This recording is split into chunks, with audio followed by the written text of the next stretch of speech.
NANI?! Oh, hello friend. Something a bit different today. The long-awaited second edition of Konflikt 47 launching this September has the first wave of pre-orders up. Originally developed by Clockwork Goblin, about a year ago the game was bought out by Warlord. And this makes sense as it mostly uses bolt-action figures, their most popular game, with a wide variety of mechs and more of a pulp comic sci-fi supernatural element. I prefer mech infantry fights as it's as close to Ring of Red tabletop that there will ever be. Most excellent sleeper hit for the PS2, and I always prefer the more grounded mechs as opposed to the Animu Magic variant. The story so far is very simple and very red alert. The Los Alamos test results in a time-space rift that echoes space-time signal mumbo-jumbo, leading to new tech for the Allies. Instead of getting firebombed, Dresden gets nuked, leading to the same rift for the Axis. The Allies don't want to share tech with the Soviets. Things go a bit rough, and the Soviets declare war on the Allies. So let's start with the two armies set. US versus Germany. Very iconic matchup, with the first ever plastic sprues for Konflikt 47.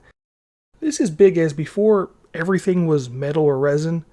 The K-47 models traditionally were made in a 3D software, and they were mostly high-def and decent models, especially for the metal figurines. Example, these two Italian power armors for both the North and the South forces. This German medium mech, hefty boy at nearly 8 ounces. The resin work is pretty good. The metal on vehicles, however, tends to be iffy on Warlord. This one has some impurities in its booster. The American equivalent still had a part of the mold stuck to it. It was this very foamy orange stuff. It was sort of off-putting. Any kind of damage that was placed to it is in the undercarriage of the resin where you can't really see it. So you can see why plastic is huge for consistent quality. So far, every unit is new except for the Firefly paratroopers, which is just a new kit for an existing unit, but plastic. They do seem to have a unique yellow cavalry gloves painted on. I think that's a really nice detail that some people might miss. Seeing the mechs in plastic blows my mind because I never thought this would ever happen, and it looks like the only resin are the platoon commanders so far. Start with the linebacker, a very American name for a very Western mech with the chicken legs.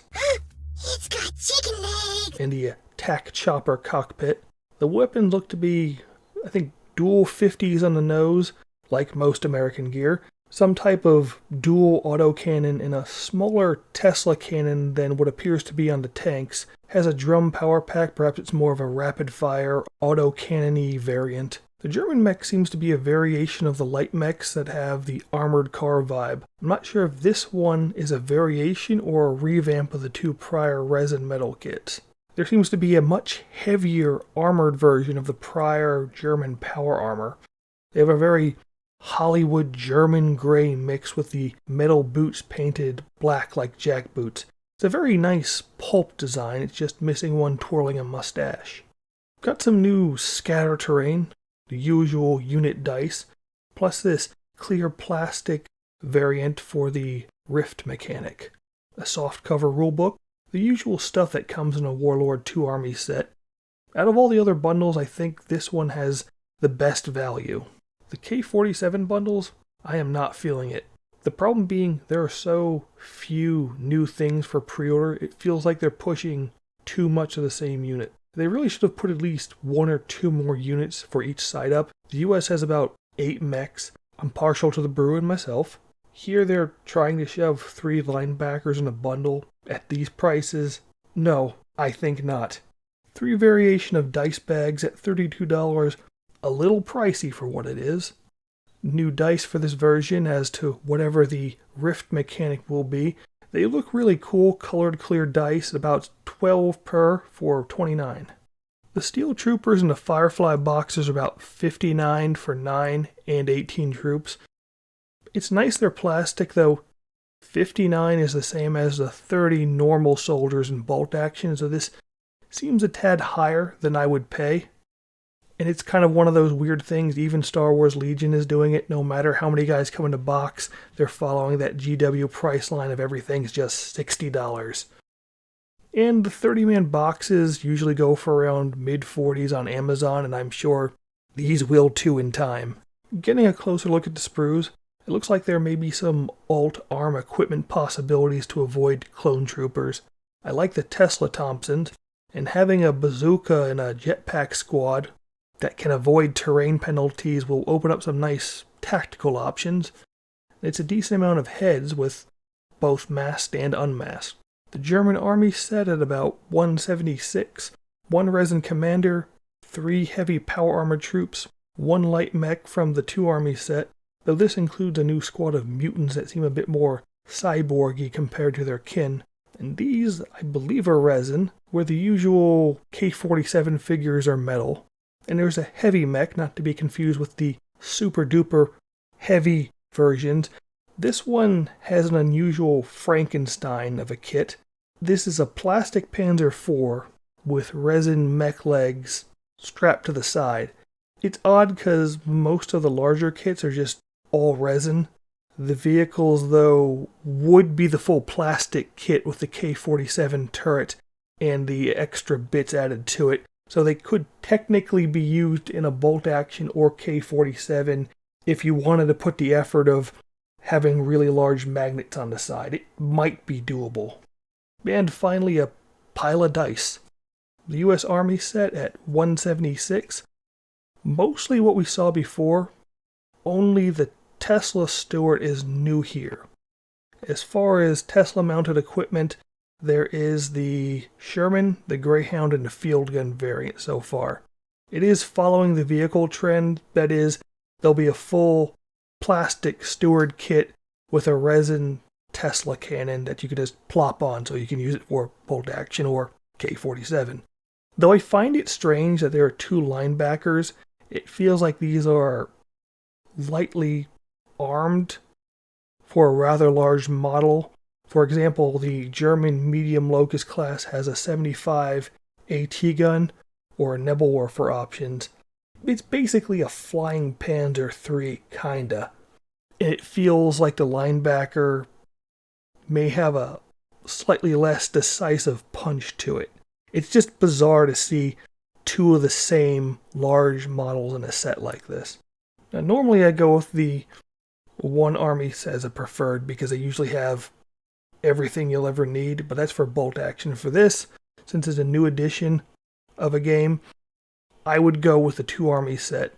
The all plastic, the rule book, the not too many models that will end up in a pile of shame. It's enough to easily finish in under 2 weeks. The second place would be the single army sets. Similar price point to the old ones, though. Instead of a bunch of regular bolt action soldier sprues, these boxes are just entirely fielded with K-47 models. But we still get the 1 vehicle, 1 mech, 1 elite, 1 regular troop. Roughly that. Just a smaller amount of model count with a newer sculpt. The old K-47 armies sold through a few months ago. They had a big sale on those. If you're still interested in them, if you like the units in them, or you like the larger perceived model count, I'm sure you could still patrol around on eBay, Amazon, random shops. I'm sure there's quite a few out there on discount at the moment. Moving back to bolt action, monthly Soldier of Fortune, outgoing Augustus Newman, incoming Audie Murphy, hip firing a MG42. Shame they don't have a version that you can fit on a vehicle-mounted MG. Mystery boxes are back again, usually a theme box of guys, random supplements, books, dice, blister packs, and a vehicle. They're rarely for one army theme. Example, if you pick the USA, you might get a box of Marines, then random figures of airborne and regular US Army. Though in my experience, these tend to be price-wise fairly decent in value. Anything not desired, I usually just eBay it and mitigate the cost. The best 2 army set that Warlord has ever made gets a re-release. A Gentleman's War. North Africa, 8th Army versus Afrika Korps.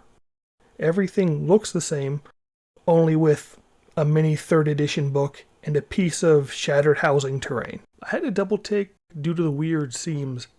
Turns out it's MDF, or wood. It's not far-fetched as the larger box sets like Stalingrad, Berlin, and Pegasus Bridge had MDF terrain.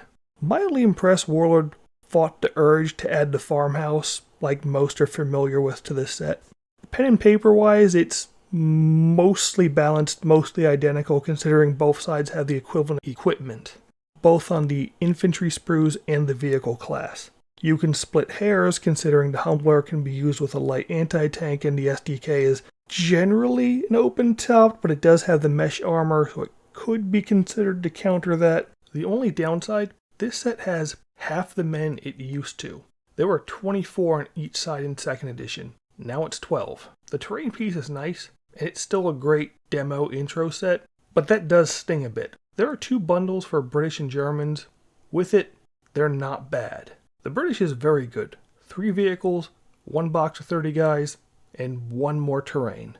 Best part of the vehicles is the Grant, fairly potent with 1 light, 1 medium AT guns with 1 MMG. The German is okay. It's thematic for sure. 1 box of guys, 1 more building, a Panzer III, which for the theme would most likely be a J variant, and the king of the field, the iconic 88. What it lacks in flexibility, it makes up for in sheer firepower. That 88 is going to be a no-go zone for anything in range. There's one thing both sides lack, and this becomes the strength of the core army boxes. These deals lack heavy weapon teams. Both sides' infantry kits come with mortars and MGs. The only thing that separates weapon teams by class is the amount of crew. We could turn 9 to 12 guys into 3 medium or heavy weapon teams. Really depends on the loadout you want, as the Afrika Korps core army set has an 88 plus a Panzer IV with 36 guys and 2 heavy weapons teams. Second wave of the winter British with heavy weapon teams and officers. Got medium machine gun and a mortar with a 25 pounder. They still need HMG and flak as well, as a variety of other field guns to fit the theme. Made of the usual resin and metal. And we're going to end this out with another big reveal. The new Soviets are up for pre-order, starting with Armies of the Soviet Union book coming this October with a new launch figure. The new plastic Soviet infantry, this replaces the old fiddly Italeri variants who've been around for about 3 editions now, with this new highly multifaceted set and aesthetically no more mixed in random winter clothes and summer uniforms. It's just all summer uniforms now. In the bits department, it's really going above and beyond, notably the female heads, with a posed medic and sniper teams. They kept the Molotovs and the AT rifles from the prior kit, NKVD heads, those absolutely drippy capes. They didn't post any of the sprues on the box details yet. It looks like the blanket is actually a separate piece that you could wrap around. You can really mix and mass parts a bit more to have guards or regulars or conscripts. Overall, it looks very Kino, though they do have a very nebulous what period of the war compared to the older set. The older set had a wide variety of equipment, helmets like the 36 variant with that fin thingy on top, while these guys are sporting more of the iconic 40 variant. The tunics are too hard to read and tie down, and it appears some of them may have shoulder boards, if you want to paint them that way to have that late war uniform appearance. Base-wise, they're the same as the veteran Germans, a city fight, a Stalingrad feel. With the simplicity of the uniforms, these guys are going to be really fast to paint. And there are 2 new army sets for an early and late war Soviet army. These are a bit confusing, because at first glance it appears to be mostly the same thing, but there are little details if we check further. The late war gets a ZIS-3, and the early seems to get 2 resin platoon commanders, though instead of 2 it says 1 twice, but it also shows that same resin platoon commander on the late box. They really need to clarify the listing on these a tad better. The other difference being the T-34 variant between the 76 and the 85. At its core, the usual expectation of army sets: vehicle, infantry, heavy weapon teams. Got resin support teams, separate and combined, medium mortar, MG firing teams, with a new HQ. Though if you're really into the Soviets, you might want to get the old HQ, as Bolt Action has many sculpts designed after famous pictures or movies hidden in some of the set. The old HQ has one such figure. If you're familiar with World War II, you most likely saw this guy. I believe the photo's named Combat. I don't know if that's official or just a thing they go by. Now the story's supposed to go, this was a commissar at Stalingrad leading an attack who was killed shortly after the photo was taken. One of those Easter eggs that give a force flavor. Now I'm sitting here scratching my head because I wasn't 100% sure that this Katyusha was new. I thought such an iconic weapon that surely they would have had it in plastic already. Apparently they didn't.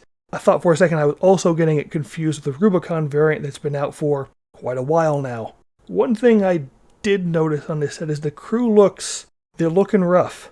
Generally I avoid using the crew on the vehicles as they're completely out of scale with the heroic infantry, but this guy looks like he's about to set star in a new Puppet Master movie. 2 bundles, one with 3 Katyushas if you want to be a complete diabolical puddle of pond water. And a mega bundle that's a very thematic Soviet force, a very pricey thematic Soviet force. The Soviets are the army that I would actually do 2 infantry platoons and 2 tank platoons to choke them with my dead type of army. These seem rather decent at getting there if you want every battle to be Kursk though. And that's all I have for right now, and I hope to see more of the plastic standard for new waves of K-47.